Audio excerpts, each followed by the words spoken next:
So, in 1966, Tolkien told Oxford Mail journalist John Izzard, "Every morning I wake up and think, good, another 24 hours pipe smoking." In the authorized biography by Humphrey Carpenter, Tolkien speculates that my own later addiction to the pipe derived from the sight of Father Francis Xavier Morgan, his guardian and mentor, smoking a large cherry wood pipe. Like many of his generation, Tolkien smoked a great deal of the day, every day. As William Cater, among others, recall, Tolkien was wandering up and down, endlessly striking matches to light the pipe he was never without. The only requirement for Tolkien's pipes, his grandson Adam Tolkien once told me, was that they must be briar. What tobaccos Tolkien enjoyed through his long life can only be conjectured with an eye to what was readily available in Great Britain and the evidence found in his home after his death. Toward the end of his life, we know that he regularly smoked Capstan Navy Flake, as the Tolkien estate has in its archive a bill for 8 2-ounce tins dated March 3rd, 1972, with a short note in Tolkien's hand to the tobacconist. I just love that. Ah, good. Another 24 hours of pipe smoking. That's sometimes how I feel. And, well, I'm going on 12 hours of it today because we have passed into the midnight hour.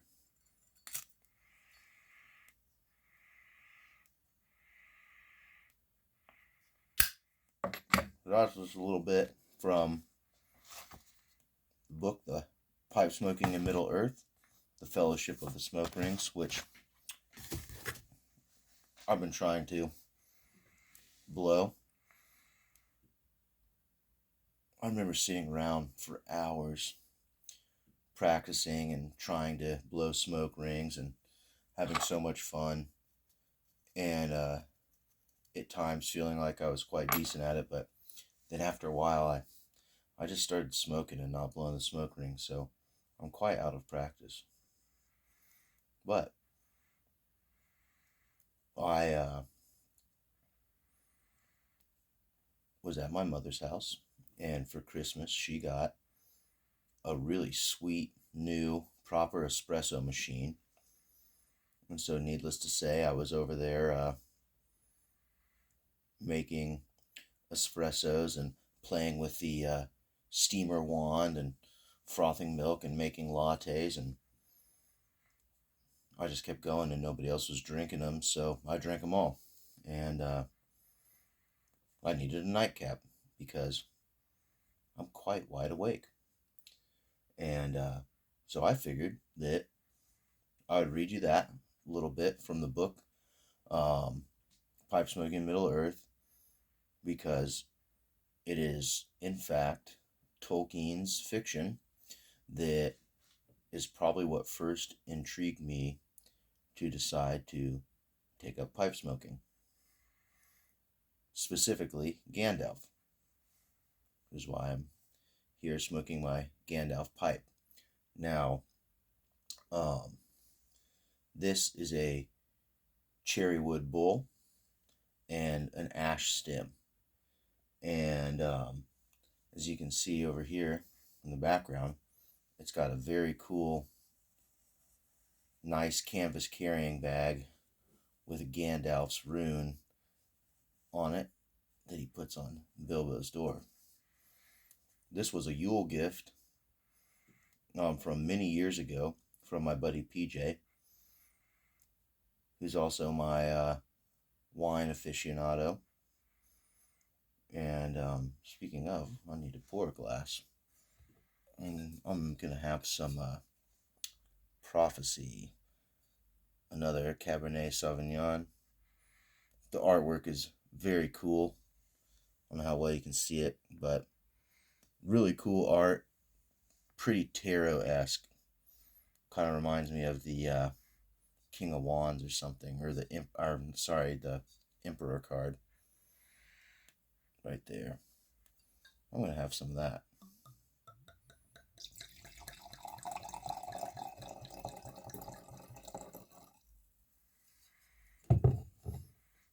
yeah, so The Hobbit and Gandalf and Bilbo. Just the whole description of that first scene when Gandalf walks up and, it says Bilbo is smoking an enormous wooden pipe. Uh, the way it's just so cool. And I think they did such a good job really capturing all the smoking in the movies as well. And I think, yeah, that's what, did it for me. I remember it was like the winter when I was in sixth grade, and I was at my father's house, and he lived in South Bend, Indiana at the time. And there was some crazy blizzard with lake effect snow and really harsh sub-zero temperatures. I want to say with the wind chill and everything, it was fluctuating between 49 and 51 degrees below zero. So going outside was pretty much out of the question. And it was actually so cold. And my stepbrother and I shared a bedroom that was upstairs. And I remember opening the window and daring each other.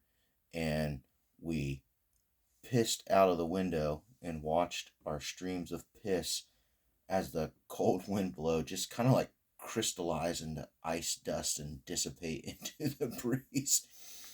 So going outside to play was definitely not something we were going to do. So we were shut in. And I found a book called The Two Towers. I didn't know anything about it, hadn't heard of it before. And I started to read it and then realized it was part of a series, and that I was beginning out of order. And so I, found the rest of the box set for the books and started reading The Hobbit. And before that, I had an affinity for wizard stuff and barbarian stuff, medieval things I read. As a kid, mostly I read like Robert E. Howard, a bunch of the Conan novels, and I had a bunch of the Conan comic books. And even though pretty much all the wizards in the Howard books are sinister or wicked, there's a lot of, smoking and incense and things like that. And I always kind of like that mystical wizard stuff, I guess. And so when I was presented with Gandalf, who was a righteous wizard, smoking a pipe, and then just the whole descriptions of hobbits and all the fine foods and the beers and the tea and the pipes, and I was pretty much hell-bent on becoming some kind of amalgamation of a barbarian wizard hobbit. So I don't know, maybe I pulled it off.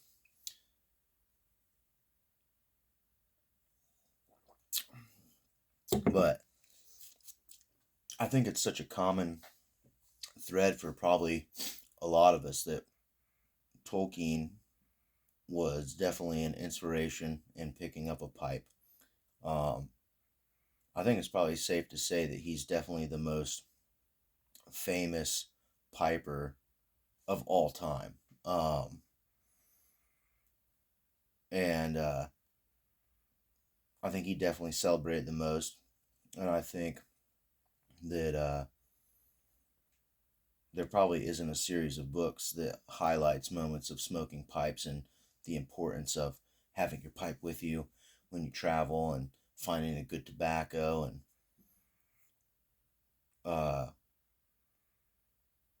I just love that. It's such a nice hobby to have,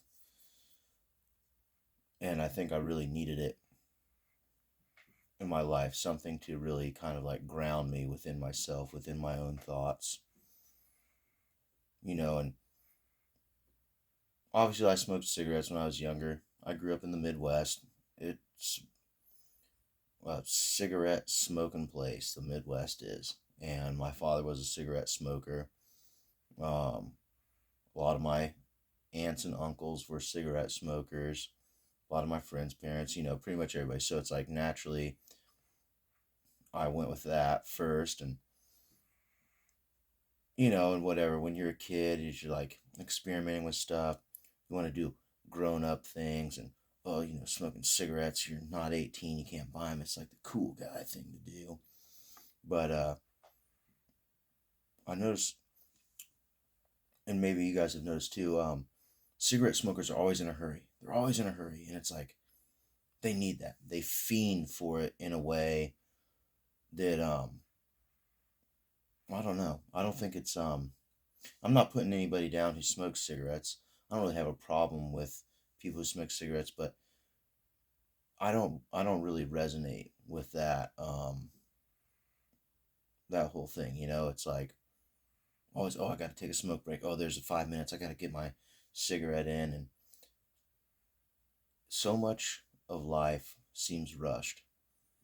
And I was already so busy trying to fit as much life and experience into the waking hours that I had